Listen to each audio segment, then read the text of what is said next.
A desperate woman took her husband to a homeless shelter and left him there overnight without any of his belongings. It was one last drastic gamble.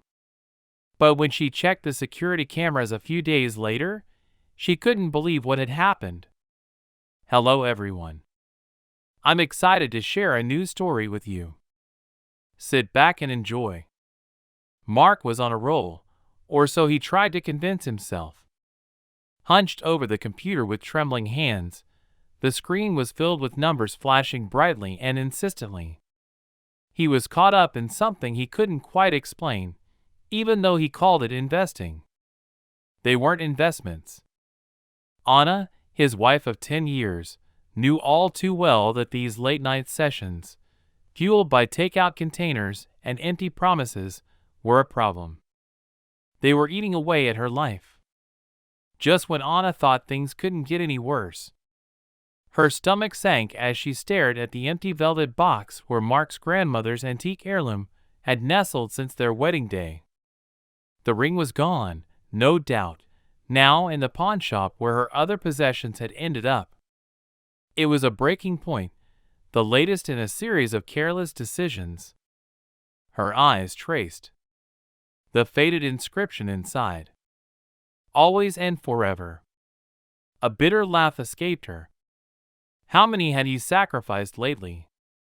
How many forevers had been gambled away on one screen? This wasn't one bad night. This was a pattern that was hurting them both. Reason didn't work. Tears didn't work. How had gambling gotten this far? Bad bets used to be a thrill.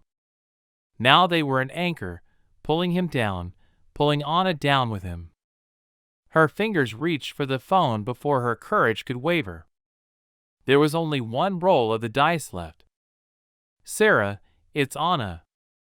I don't know what else to do. Mark, he won't listen. The savings, the retirement fund, it's all just numbers on a screen to him. Now Sarah's voice on the other end was a mix of sympathy and firm determination. Sarah worked at the downtown shelter, and she'd seen the devastation that addiction could bring. I know this feels drastic, but sometimes drastic measures are necessary.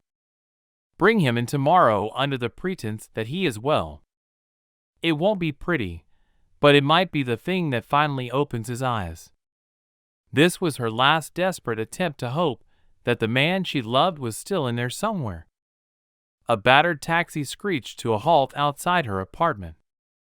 Anna had wasted no time in setting the plan in motion. Mark was none the wiser. He saw it as a quirky touch, part of his VIP access to this new secret casino. Best to keep this from Anna. She wouldn't understand the thrill of the unexpected. With a glance at his immaculate suit, he stepped into the taxi, imagining the high-stakes games that awaited him. It wasn't until the cab came to a stop in front of a dilapidated building that his bravado faltered, but his phone, his wallet, they were all with Anna. He was trapped before he could protest. Two burly men flanked him. Their grip on his arms was surprisingly firm. One of them growled, steering him toward the building. He looked out the window, and confusion washed over him. This wasn't the Neon Lake Casino District, no glitz, no promise of fortune. Instead, there were boarded-up storefronts and the flickering glow of a pawn-shop sign. His stomach churned as his companions led him onto the cracked sidewalk. The words etched above the building's dingy awning gave him hope. Well, homeless shelter. His breath caught in his throat. A cruel joke, a mistake? Mark, a social worker for years dedicated to helping the marginalized, was now one of them.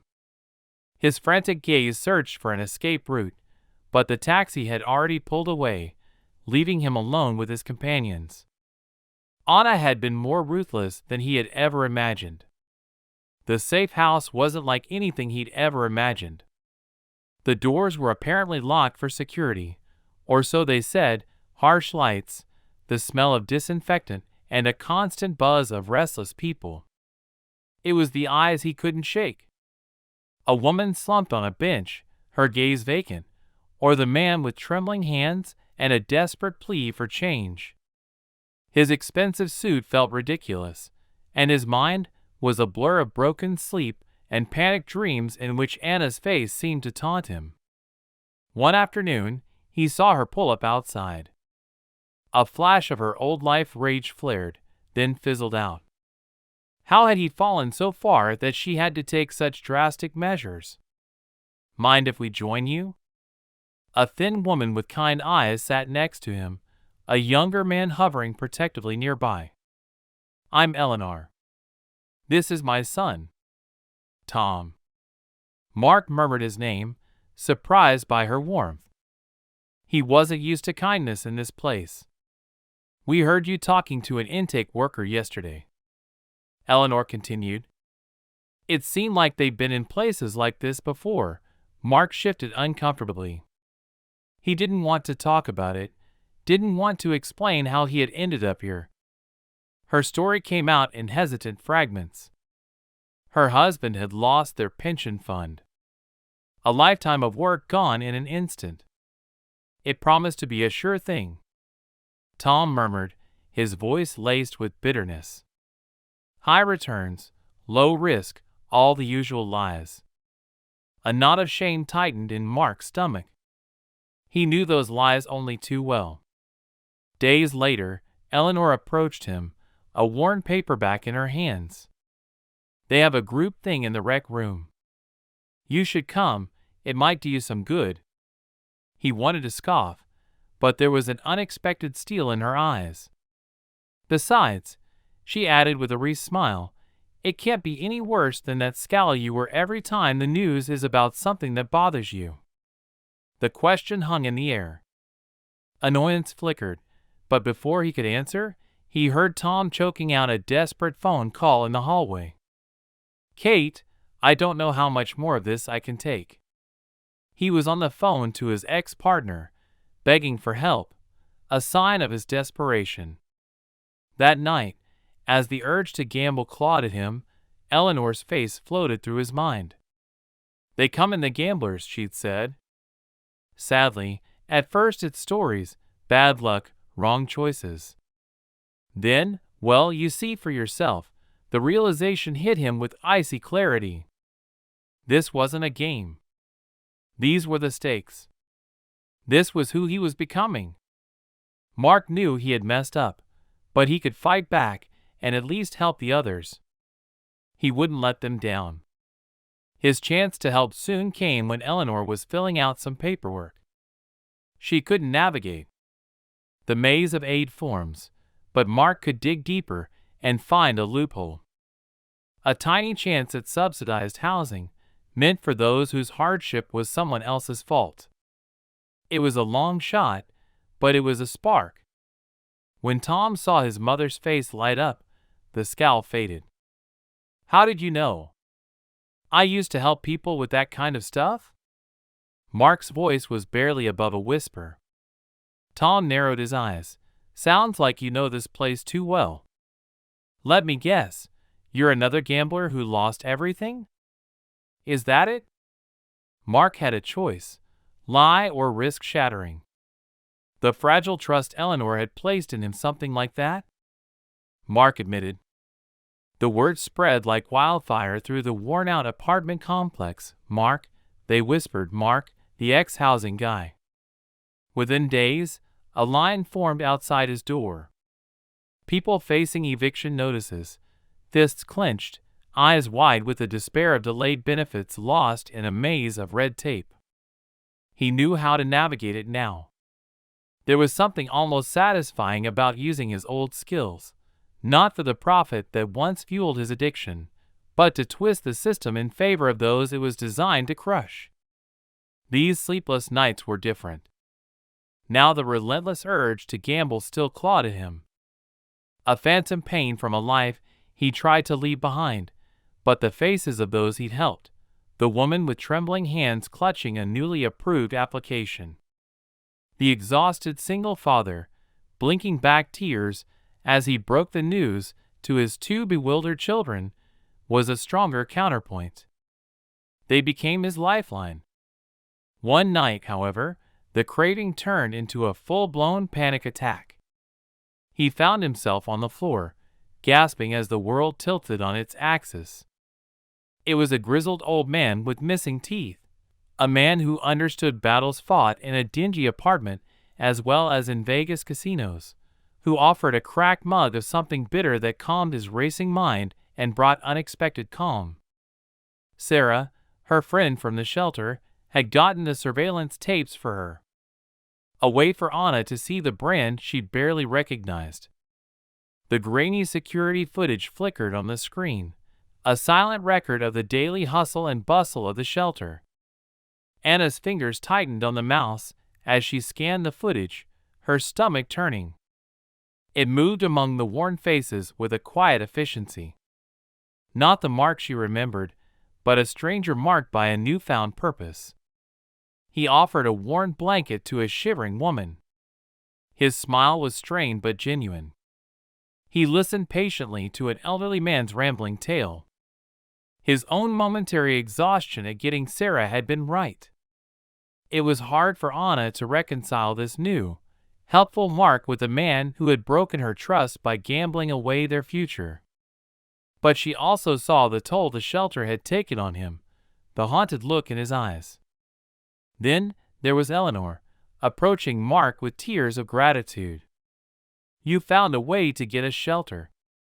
Thank you so much," she said, with tears streaming down her face. That applying for public housing was a maze, requiring proof of need at every frustrating turn. Stacks of paperwork thick enough to choke on, all designed to weed out anyone deemed undeserving one day. As he scanned Eleanor's thin file, something jolted Mark awake. A wave of nausea washed over him as he realized the deception was familiar. A twisted reflection of the ones he used to fall for. Tom remembered it, too, a flash of his father ranting about promised returns, the investment vanishing into thin air. It was just a thread, a shared piece of a much larger, uglier puzzle. But that thread led to a name, a slick real estate broker with a gleaming smile and eyes as sharp as broken glass. Mark knew the type of men who preyed on the vulnerable, twisting loopholes.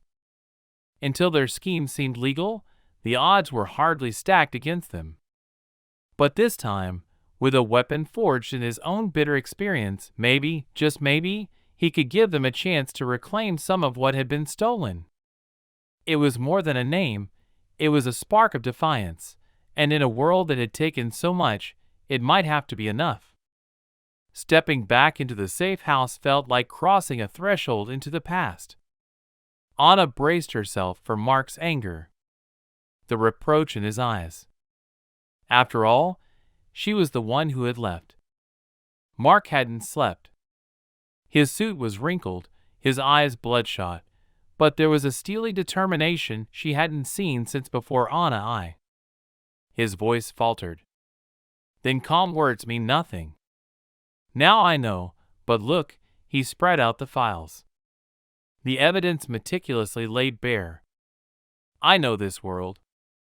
I know how to fight, even when it feels hopeless. Let me fight for her, for us, for a chance to fix what I broke." Anna stared at the papers, hope wearing with a lifetime of bitter experience. "Mark, promises have been all I had for too long." I know he didn't flinch. "This isn't a promise, Anya. It's a beginning, a fight every day to make something good out of this mess." Then, one afternoon, Tom approached his scowl, softened by a flicker of gratitude. He handed Mark a slip of paper that said the fancy lawyer said there was a chance he could get a settlement that would force the broker to cough up something for what he'd done to Mom. It wasn't victory, not a restoration of what they'd lost, but it was a spark of justice, a flicker of defiance against those who had preyed on their plight. Anna waited outside their presence, both a comfort and a stark reminder of everything he'd broken Mark. She began, her voice shaking slightly.